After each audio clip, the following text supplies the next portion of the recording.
Hi, I'm Christy Welton with Remax Select in Portland, Oregon. Welcome to Select's Home Science School. Today we're talking radon. What exactly is radon?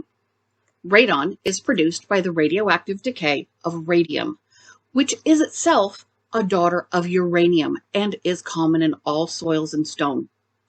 The radon naturally escapes from the soil or rock where it's generated and enters the surrounding water and air, or is generated during uranium ore mining or in the production of uranium fuel, but that's another story. Its most stable isotope, radon 222, has a half-life of 3.8 days, which is relatively fast. But because uranium and radium are so prevalent in the Earth, radon will always be pretty much of an issue. Some of radon's own decay daughters have exceptionally short half-lives, and it emits ionizing radiation in the form of alpha particles, as well as beta and gamma particles. They are solids. So what's the problem? Radon is radioactive. Unlike its parent elements, radon is a gas under standard conditions, an inert, heavy, noble gas. Radon is colorless, odorless, and tasteless, which means it isn't detectable by normal human senses, and people don't know that it's there, and they don't know that they're inhaling it. When radon is inhaled, most is exhaled. Radon is constantly decaying, even during our breathing.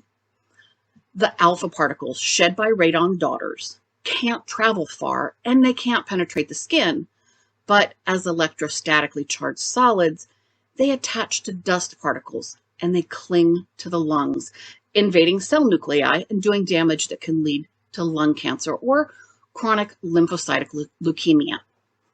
Stomach and other internal organ cancers are the result of radon-contaminated water.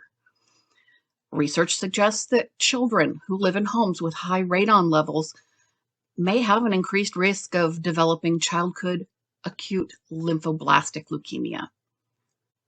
Now, per the Environmental Protection Agency, radon has been classified as a known human carcinogen and has even been recognized as a significant health problem by groups such as the Centers for Disease Control, the American Lung Association, the American Medical Association, the American Public Health Association. Now, epidemiological studies have shown a clear link between breathing high concentrations of radon and the incidence of cancer. Now, the National Academy of Sciences stated that radon is the second leading cause of lung cancer after smoking and is responsible for 15 to 22,000 lung cancer deaths every single year. To bring that home, that's about 58 deaths per day. Radon is the number one cause of lung cancer among non-smokers. About 2,900 of these lung cancer deaths occur among people who've never smoked. There are approximately 180 U.S. deaths per year from radon-contaminated well water. Also, the relationship between radon and smoking is synergistic, meaning that smokers with an exposure to radon have an even higher incidence of lung cancer. So before you ask, with current technology, radon in human tissue cannot be detected by normal medical testing. However, several of its decayed products can be detected in urine, in lung and bone tissue, and by breath tests. In Europe, radon concentrations in the atmosphere are usually measured in becquerel per cubic meter. In the US, we use picocuries. We measure in picocuries with 1 picocurie per liter of air, equaling 37 becquerel per cubic meter of air. In the mining industry, when specifically discussing radon daughters, radon is measured in working levels. As this map displays, radon concentrations can differ widely from place to place. The red zone shows a county-wide screening, average greater than 4 picocuries per liter. Orange is between 2 and 4 picocuries per liter, and yellow is the lowest risk at under 2 picocuries per liter.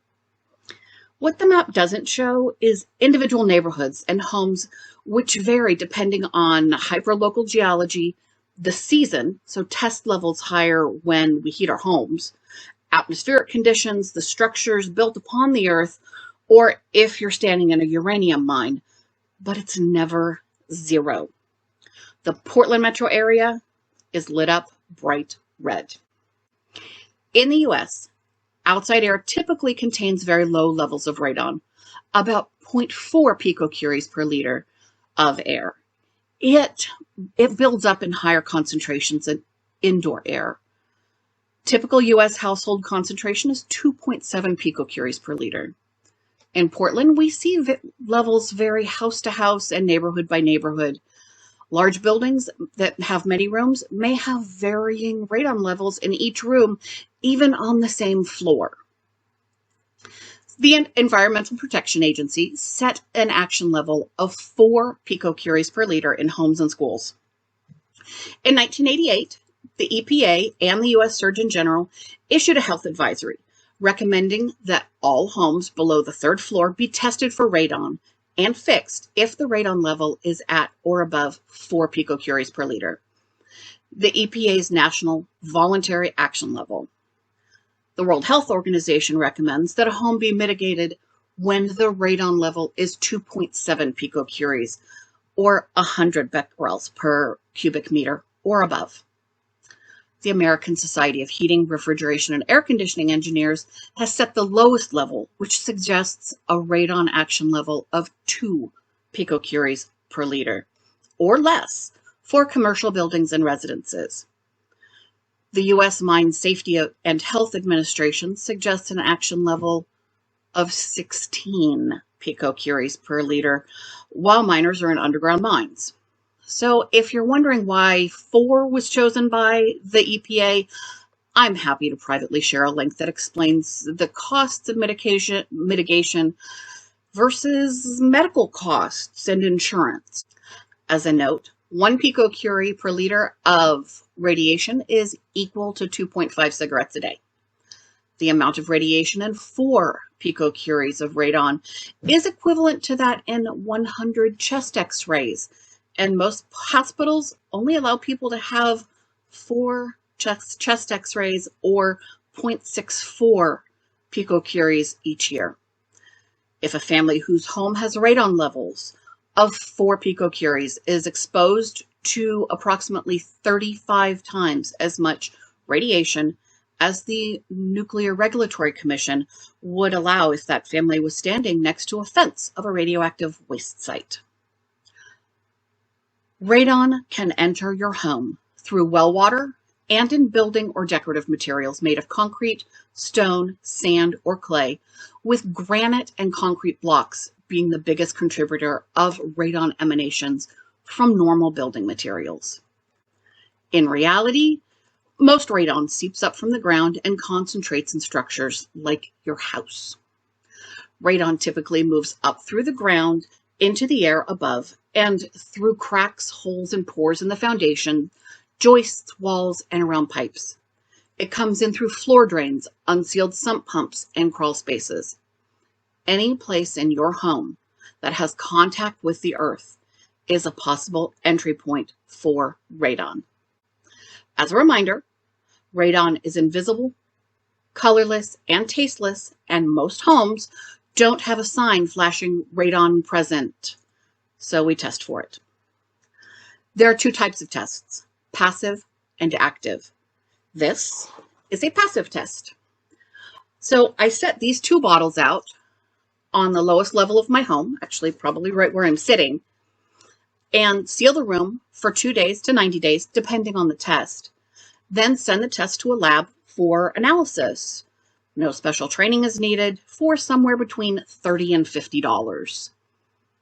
While home improvement stores do have do-it-yourself kits like this one, as a realtor, I highly suggest that homeowners hire someone to do the test for them to avoid any potential errors in setting, sending, or reading the test. I have a list of radon companies and home inspectors that I've worked with, but a quick online search will find you someone. Professional radon inspectors utilize active testing. The machines need power and can run constantly or take periodic burst measurements of both radon and atmospheric conditions over a specific amount of time, at least 48 hours.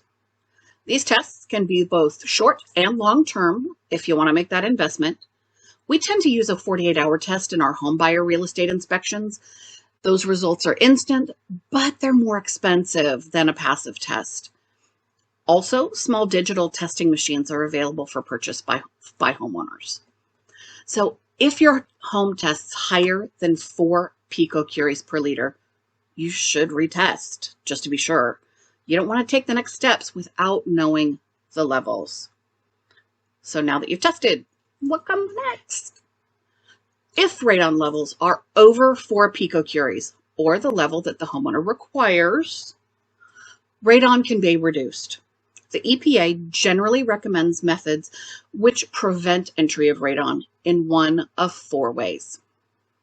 The most often utilized method is subslab depressurization, also called soil suction or active soil depressurization, by increasing the underfloor ventilation. You can improve the ventilation of the house and avoid transport of radon from the basement into the living room. You can install a radon sump pump in the basement. You can also install a positive pressurization or positive supply ventilation system, but that could actually backfire and draw more radon into the building. There are advertised and lab-tested techniques for reducing the radon entry rate due to off-gassing or exhalation from natural product building materials, including aluminum foil, paint, and other sealants. However, there are predictable failure rates from most of these surface treatments. Sealing alone has not been found to work consistently or effectively. If you do seal, and it's a great idea, it should be part of a mitigation system. Treatment systems using aeration or activated charcoal are available to remove radon from private wells.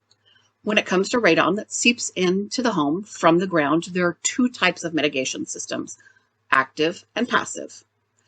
The things to consider when choosing the correct system include estimated lowest radon levels, installation costs, operational costs, fan noise considerations, and the appearance of the system against the home.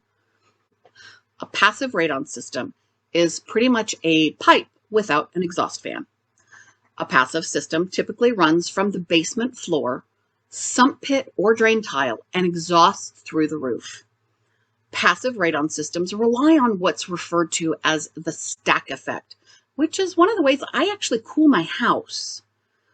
What happens is that warm air rises and cold air is brought in from outside. That cold air contains radon because it's coming in from beneath the home. The stack effect relies on air pressure differentials to move air and the radon gas through the sealed pipe from under the basement to the exhaust vent. It does work. In a perfectly sealed home where the cold air flows directly into the passive pipe. The stack effect, while it does cool your home, usually is not enough to significantly reduce radon levels and can make them worse. In some counties in Oregon and Washington, passive systems are installed in all new construction to be radon ready. Since 2010, passive systems are automatically built into homes in Multnomah, Washington, Clackamas, and Clark counties. It's important to remember that not every county in Oregon and Washington include radon systems in their building codes, and it is vital to have a home or radon inspector check the system because, as we've seen, sometimes things are missed by workers and inspectors. An active radon mitigation system has an electric fan running 24/7 to create constant negative pressure throughout the system. The amount of electricity used is about the same as a traditional light bulb, depending on the size of the fan. We'll talk about that in a sec. The negative pressure pulls the radon from the soil beneath the house through the radon system pipes where it vents above to the roof. It can reduce your radon levels by up to 99%. One company even guarantees a post-install radon level of 1.7 picocuries. In homes with crawl spaces, a sheet of high-density plastic is laid on the earth as a radon barrier, and the suction pipes laid beneath that just to vent to the atmosphere. This type of soil section is called submembrane section. The process of installing the mitigation system involves answering questions about location, soil composition, negative pressure, and section. The company may need to core into the basement floor to take readings. They will then create a lateral suction hole, hopefully outside, to test and build the system, then figure out the size of pipe and fan required because of the soil composition. Then they'll install them. It's important to get the right sizes so there isn't electrical waste, excessive noise, or a risk of backdrafting. During the installation process, the EPA recommends that certain foundation cracks are sealed with a polyurethane caulk to help create the vacuum needed for the mitigation system to work. If your basement is unfinished, now is the time to prep it to protect your family from radon. Look online to learn how. The final note on radon is that homeowners should test every 2 years because conditions change. I'm Christy Walton with Remax Select. If you have any questions about radon or the Portland real estate market, drop me a line at goodnightchristy.com. Also, hit the like and subscribe buttons and check out my other videos in the fascinating world of real estate in Portland, Oregon. If you're looking for my research citations, check out my blog at christinawalton.com.